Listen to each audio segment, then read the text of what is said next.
उन्वान, सच्चाई का इनाम। बहुत पुराने वक्तों की बात है, एक खूबसूरत और पुरअमन गांव में राघव नाम का एक ईमानदार और मेहनती किसान रहता था। राघव का दिल साफ था, इसकी नीयत नेक थी और वो हर दिन फजर से पहले अलिफाटे कर खेतों में काम करने निकल जाता। गर्मी हो या सर्दी, बारिश हो या धूप, वो कभी काम से नहीं कतराता था। इसके पास थोड़ी सी जमीन थी, मगर वो इसी थोड़ी में खुश रहता, अल्लाह का शुक्र अदा करता और हमेशा दूसरों की मदद करने को तैयार रहता।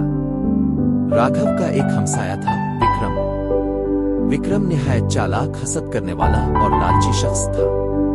वो हमेशा राघव की कामयाबियों और खुश इखलाकी से जलता रहता था। वो कई बार रात के अंधेरे में राघव के खेतों से अनाज चराने की कोशिश करता, लेकिन जब पकड़ा जाता तो राघव इसे मुआफ कर देता।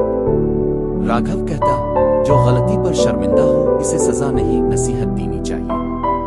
एक दिन गांव में बादशाह की सवारी आई।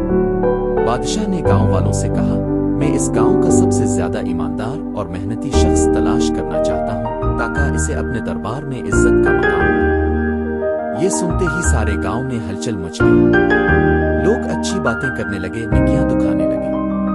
हर कोई अपनी तारीफें करने लगा, लेकिन राघव बदस्तूर खामोशी से अपने खेतों में काम करता रहा। इसे न इनाम की लालच थी, न दरबार की शान और शौकत की ख्वाहिश। बादशाह ने फैसला किया कि वो लोगों का छप कर जायजा लेगा। वो भेस बदल कर गांव में कई दिनों तक रहा।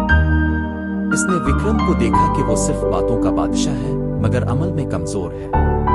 फिर इसने राघव को दी